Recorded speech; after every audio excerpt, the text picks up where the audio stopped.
శుభములు కలుగు నీకు. నిజంగా ఆయనకి నేను తప్పు చేశానని అనిపించినా, నేనిక్కడ ఉండటం ఇష్టం లేకపోయినా ఖచ్చితంగా ఏదో ఒక శకునం చూపించేవారు కదా.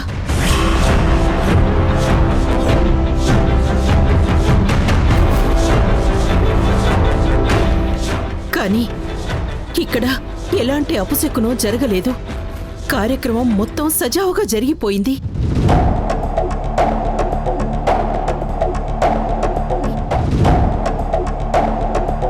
అంటే ఆయనకి నేను దండం పెట్టడం, పూలు జల్లడం ఇష్టమనే కదా అర్థం.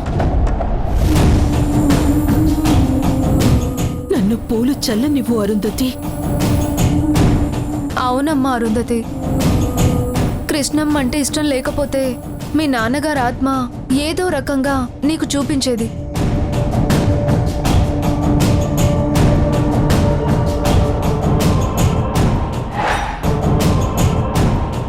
మేమందరం చేసిన పనిని కృష్ణమ్మ ఒక్కదాన్ని చేయొద్దనటం కరెక్ట్ కాదమ్మా. పూలు చల్లనివ్వండమ్మా. త్వరగా చల్లనివ్వు.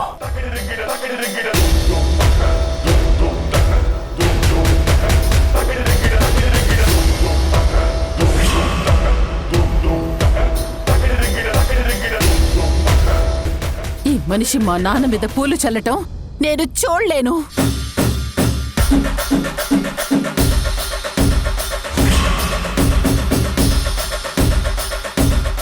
హేమా, ఎలాగైతేనే మా అమ్మను ఒప్పించారు కదా, మీరు అనుకున్నదే జరిగింది కదా.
అరుంధతి నార్మల్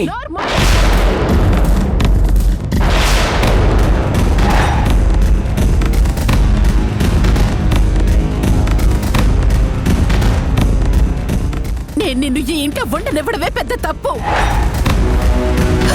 కానీ అమ్మవారు నా చేతులు కట్టేసింది.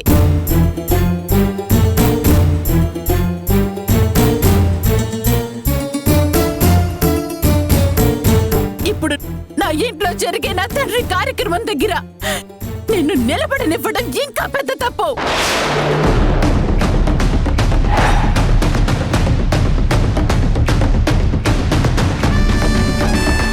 నువ్వు మా నాన్న ఫోటోకి పూలు వేస్తానంటే ఒప్పుకోవడం నేను చేసిన అతి పెద్ద తప్పు.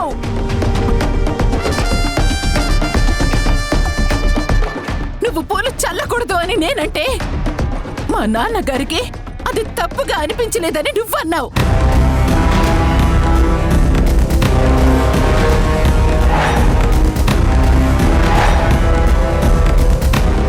వీళ్ళందరూ దానికి వత్తాసు పలికారు. ఇప్పుడు చెప్పండి, ఈ కృష్ణ తులసి తన చేత్తో పూలు వేయగానే మా నాన్న ఫోటో ఉన్న పడంగా నేల మీద పడిపోయింది. ఎందుకు?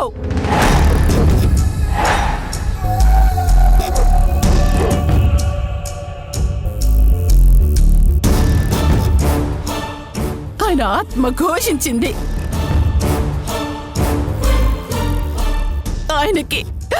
ఆయన కథ అసలు ఇష్టమే లేదు.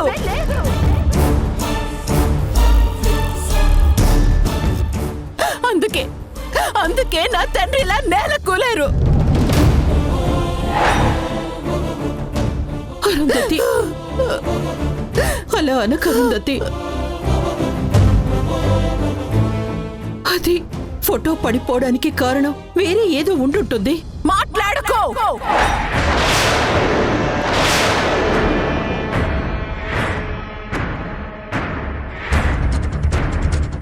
నువ్వింక మాట్లాడుకో. ఆ రోజు కొండ మీద నుంచి మా నాన్నని కింద పడేసి నా కళ్ళ ముందే ఆయన ప్రాణాలని బలి తీసుకున్నారు నువ్వు మీ తమ్ముడు.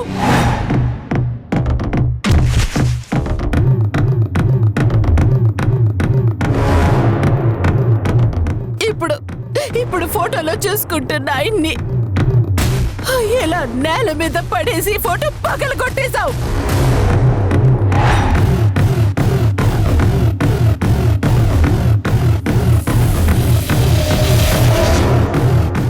నీకంతా తెలుసు. నువ్వెంత దుర్మార్గం చేశావో నీకు తెలుసు.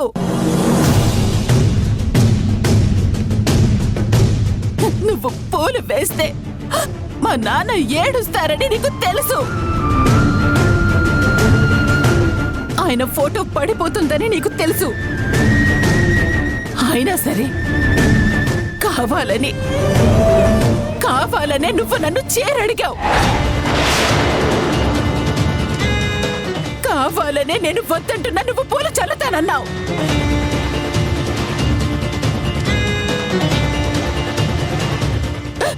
మా నాన్న ఫోటోని పడేశావు.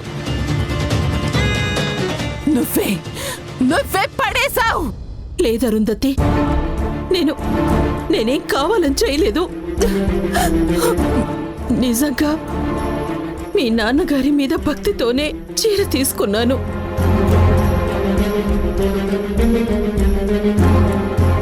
ఆ ఫోటోకి దండం పెట్టుకున్నాను. అది ఆయనకి తెలుసు. చాలా ఆపండి. ఎందుకు చేయాల్సిందంతా చేసి ఇంకా మాట్లాడుతున్నారు? మా అమ్మ వద్దంటే ఆగిపోకుండా కావాలని ఇదంతా చేశారు.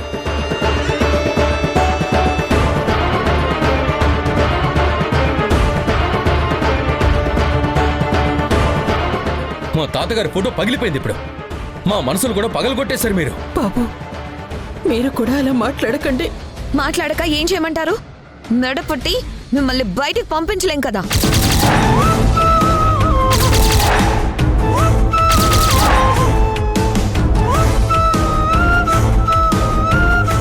అందుకే మాటలతో మా కోపాన్ని బయట పెట్టుకుంటున్నాం. ఇదే పని మీ అమ్మాయికి అమ్మవారు రాని టైంలో జరుగుంటే ఈ పాటికి మీరు ఈ ఇంటి బయట పడి ఉండేవాళ్ళు.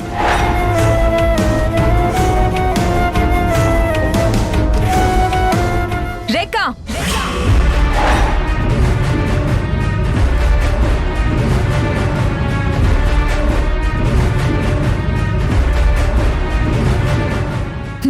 నీకు కొంచెమైనా మంచి మర్యాద తెలుసా? పెద్ద చిన్న అనే తేడా తెలుసా?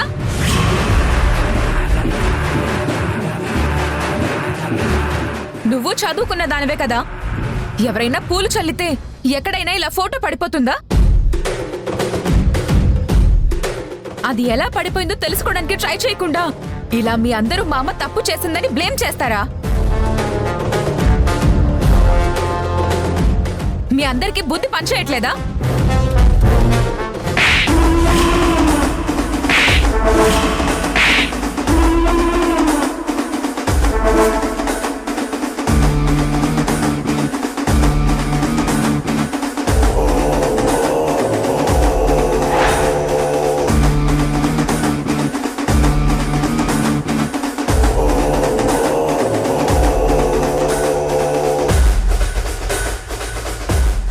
ఇది మా బుద్ధికి సంబంధించిన విషయం కాదు, మా నమ్మకానికి సంబంధించింది, మా నాన్న మీద మాకున్న ప్రేమకి సంబంధించింది, మా మనసునికి సంబంధించింది.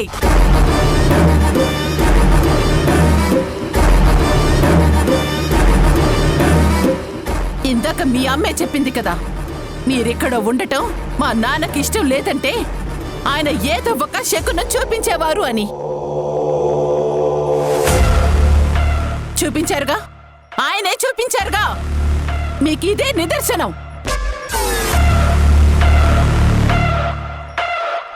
మళ్ళీ ఇంకొక మాట మాట్లాడావంటే నాలో ఇంకో అరుంధతిని చూస్తావు.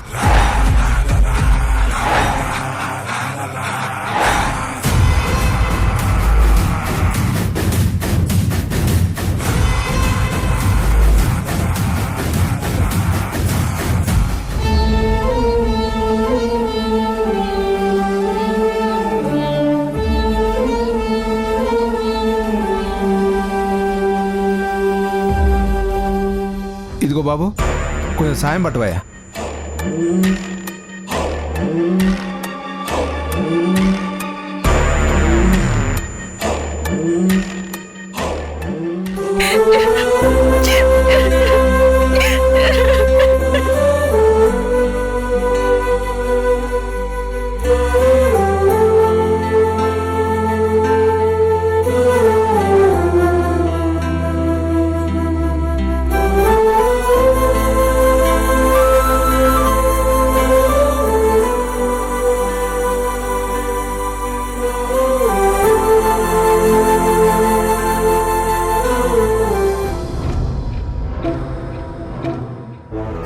అమ్మా హాసిని,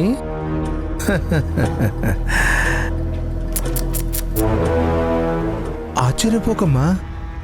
మహానుభావులు ఏం చేసినా మహత్తర కార్యాలే చేస్తారు మైలవ సుమతి అని మా గురువుగారు ఎప్పుడూ చెబుతూ ఉంటారు.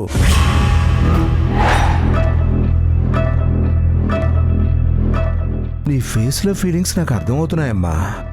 నేనెందుకు వచ్చానో నీకు అర్థం కాలేదని నాకు అర్థమైంది. ఒక్క విషయం అడగాలని వచ్చానమ్మా. లోపలేమీ దాచుకోకుండా చెప్తావా? అడగండి, చెప్తాను అంటున్నట్టుంది నాన్న. అడుగుతాను ఉండరా కుమారా. ఏమ్మా, నేనంటే మిమ్మల్ని పెంచకుండా వదిలేశాను కాబట్టి నా మీద మీకు పీకల దాకా కోపం ఉండడం తప్పులేదమ్మా, ఉండాలి కూడా.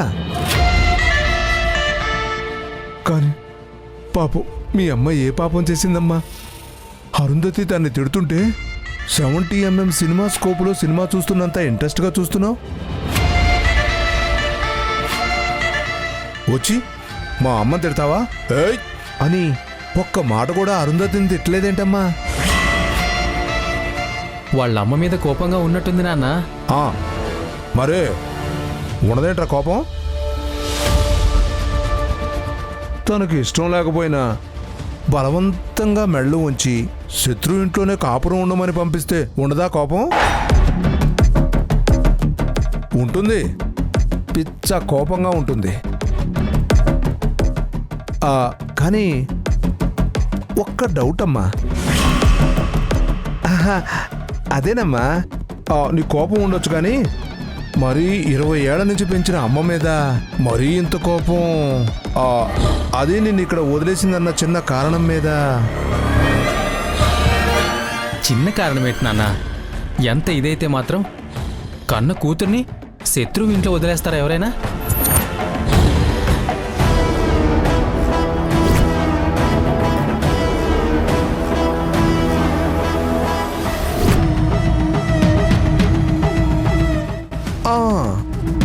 అది కరెక్టే అనుకో. కన్న కూతురునైతే ఎవ్వరు శత్రువు ఇంటికి కోడలుగా పంపించడు.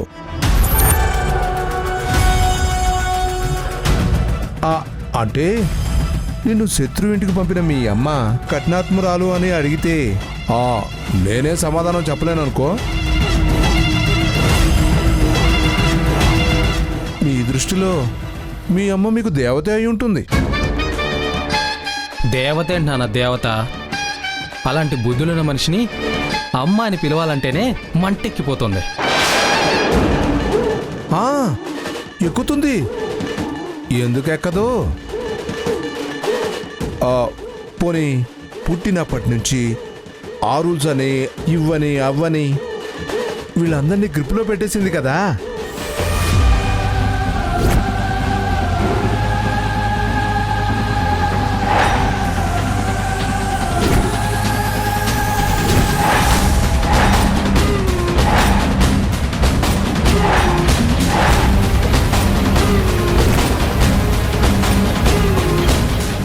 మంటెక్కిపోతుందిరా.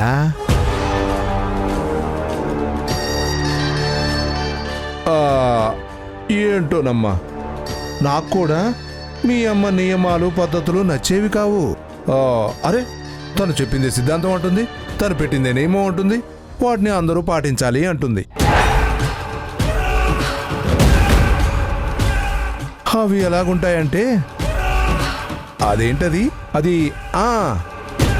కాళ్ళు కట్టేసి పరిగెత్తమన్నట్టు, చేతులు కట్టేసి పనులు చేయమన్నట్టు, కళ్ళకు గంతలు కట్టేసి సినిమా చూడమన్నట్టు. అబ్బో, చాలా కష్టం కదా.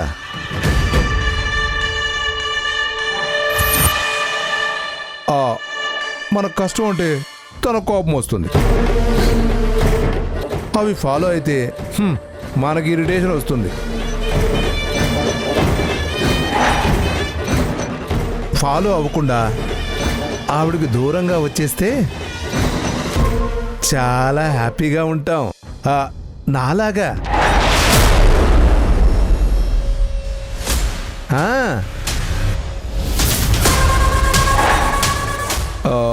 సర్లే అమ్మా, మీ పర్సనల్ విషయాలు నాకెందుకులే కానీ నువ్వు మాత్రం మీ అమ్మ మీద కోపం తగ్గించుకుంటే మంచిదని నా సలహా.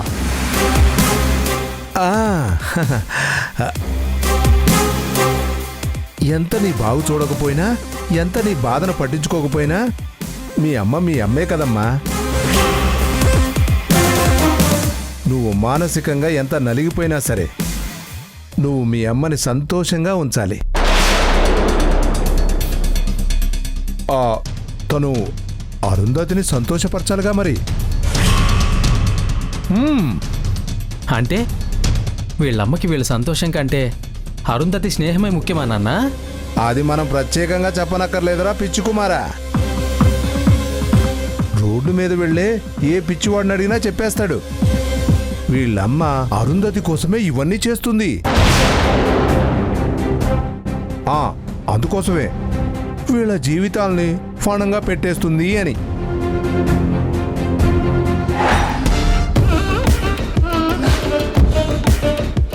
అమ్మా సర్లే, మనం ఎందుకంటే ఎక్కువ మాట్లాడకూడదురా. ఈ ఫీలింగ్స్ని పెంచకుండా అవి ఇక్కడే ఉంచేసి వెళ్ళిపోవాలి. ఉంటానమ్మా.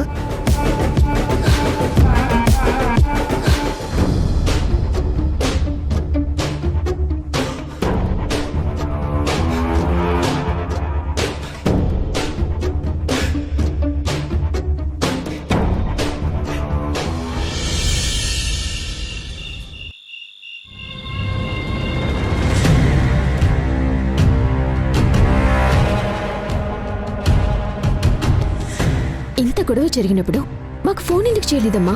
నేను, కళ్యాణి, అమ్మమ్మ వెంటనే వచ్చేవాళ్ళం కదా.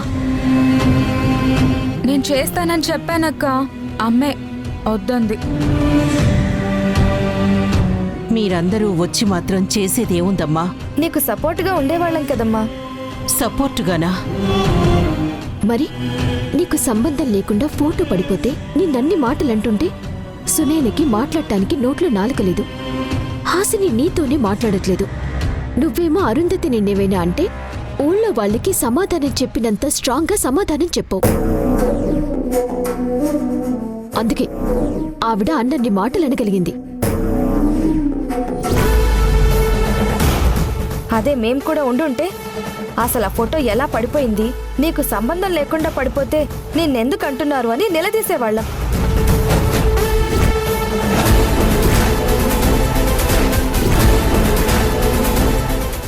నువ్వు నీ ఒక్క కూతుర్ని ఎరవేసి మొత్తంగా నాకు వంశాన్నే లేకుండా చేస్తున్నావని ఊహించలేకపోయాను. నా తండ్రి నాకు మనవడై నా ఒళ్ళో ఆడుకుంటాడనుకున్నాను. ఇన్నేళ్లుగా నేను కోల్పోయినా నా తండ్రి ప్రేమని అప్పుడు నాకు పంచుతాడని ఆశపడ్డాను. నీకు ఖచ్చితంగా మనవడు పుడతాడు. ఎలా చెప్పు, ఎలా పుడతాడు?